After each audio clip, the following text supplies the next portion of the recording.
Le 15 janvier 1947, le corps d'Elizabeth Short, brutalement coupé en deux, a été découvert dans un terrain vague à Los Angeles. Connu sous le nom de la Dahlia noire, son meurtre reste l'un des crimes non résolus les plus hantants de l'histoire américaine. Était-ce l'œuvre d'un amant jaloux, d'un tueur dérangé avec des connaissances médicales, ou quelque chose d'encore plus sombre? Le mystère perdure et la vérité ne sera peut-être jamais découverte. Le matin du 15 janvier 1947, une femme nommée Betty Bersinger se promenait avec sa jeune fille dans un terrain vague du quartier tranquille de Leimert Park, à Los Angeles, Californie. Alors qu'elle passait devant ce qui ressemblait à un mannequin abandonné, Betty s'est soudainement figée. Ce qu'elle a vu n'était pas du tout un mannequin, c'était le corps mutilé d'une jeune femme, pâle et posée de manière grotesque dans le champ ouvert. Le corps avait été coupé proprement en deux à la taille et complètement vidé de son sang. Il n'y avait pas une seule goutte de sang sur les lieux, ce qui indiquait que la victime avait été assassinée ailleurs, puis placée dans le terrain. Son visage avait été entaillé des coins de la bouche jusqu'aux oreilles, donnant l'apparence d'un sourire grotesque. Ses bras étaient posés au-dessus de sa tête de manière dramatique, presque théâtrale. Malgré l'état horrible, son corps avait été lavé et méticuleusement nettoyé, un détail perturbant qui a profondément dérangé les enquêteurs. La LAPD a rapidement identifié la victime comme étant Elizabeth Short, une actrice en herbe de 22 ans qui s'était récemment installée à Los Angeles.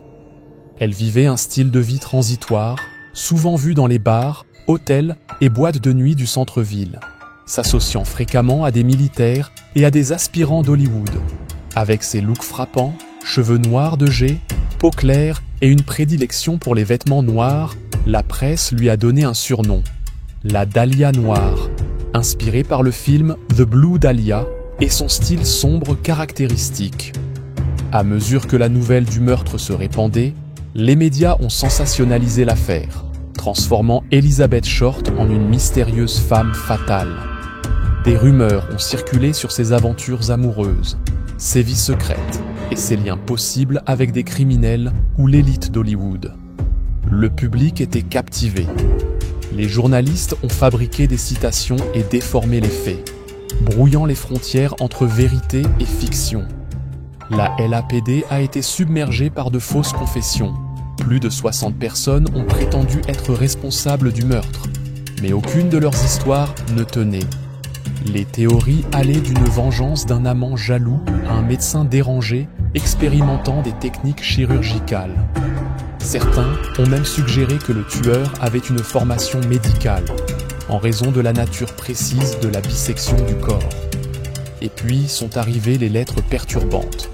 Plusieurs lettres moqueuses, censées provenir du tueur, ont été envoyées aux journaux et à la police.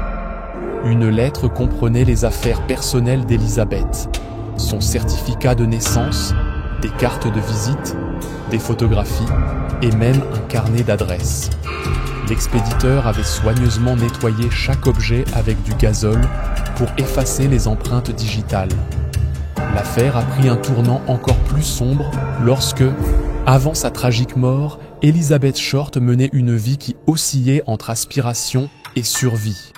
Née à Boston, Massachusetts, et élevée à Medford, elle déménageait fréquemment après que son père ait abandonné la famille pendant la Grande Dépression.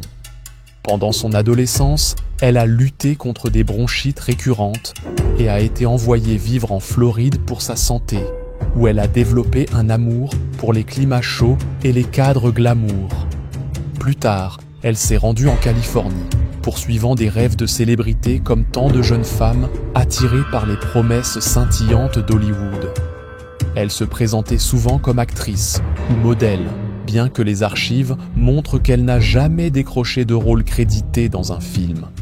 Ses amis la décrivaient comme polie, douce et toujours impeccablement vêtue, préférant des vêtements noirs transparents, des fleurs dans ses cheveux et un style dramatique qui lui valut le surnom de la Dahlia noire. Malgré son élégance apparente, Elisabeth avait du mal à maintenir un logement stable et des relations durables, séjournant souvent dans des hôtels bon marché, des pensions de famille ou chez des connaissances. Son histoire s'est déroulée dans un Los Angeles d'après-guerre grouillant de néons, de clubs de jazz et d'une énergie agitée, une ville où l'espoir et le chagrin marchaient côte à côte, et où une jeune femme magnifique pouvait disparaître dans la nuit sans avertissement. L'affaire a pris un tournant encore plus sombre lorsque la LAPD a reçu une autre lettre. Cette fois, une note manuscrite, de nouveau signée « Le Vengeur de la Dahlia Noire ». La lettre était découpée dans des articles de journaux et disait « Voici les affaires de Dahlia, une lettre suivra ». Fidèle à la promesse, peu de temps après, une valise a été retrouvée dans une station de bus du centre-ville de Los Angeles, contenant des vêtements tachés de sang qui pouvaient appartenir à Elisabeth. Mais de manière frustrante, il n'y avait ni empreinte digitale, ni ADN, puisque cela n'était pas disponible à l'époque, et aucune piste solide. Les enquêteurs ont interrogé des centaines de suspects, y compris des ex-petits amis, des connaissances et toute personne ayant récemment été en contact avec elle. L'un des suspects les plus forts au début était Robert Red Manley, un homme marié de 25 ans qui avait vu Elisabeth pour la dernière fois avant qu'elle ne disparaisse. Il a réussi plusieurs tests au détecteur de mensonges et a finalement été écarté. Une autre théorie se concentrait sur quelqu'un ayant des connaissances chirurgicales en raison de la précision utilisée pour couper son corps en deux. Cela a conduit à une ligne de recherche glaçante. Les professionnels de la santé, en particulier ceux liés aux hôpitaux locaux ou à la scène hollywoodienne.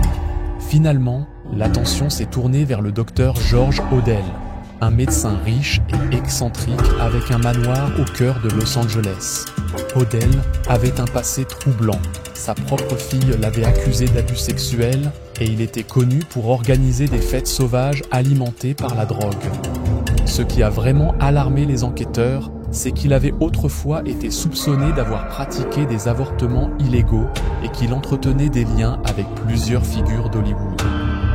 La LAPD a même mis son domicile sur écoute en 1950 et a enregistré des conversations où il disait des choses comme « Supposons que j'ai tué la Dahlia Noire. Ils ne pourraient pas le prouver maintenant. Ils ne peuvent pas parler à ma secrétaire parce qu'elle est morte. » Mais Odell n'a jamais été inculpé. En fait, il a quitté le pays peu après l'enquête et a vécu à l'étranger pendant des décennies. Des années plus tard, le propre fils de Odell, Steve Odell, l'ancien détective de la LAPD, est devenu obsédé par l'affaire. Au début des années 2000, il a publié un livre affirmant que son père était le tueur de la Dahlia Noire, utilisant des photos de famille, des chronologies et même une analyse de l'écriture manuscrite pour défendre sa thèse. Pourtant, aucune accusation officielle n'a jamais été portée. L'affaire reste ouverte et non résolue à ce jour.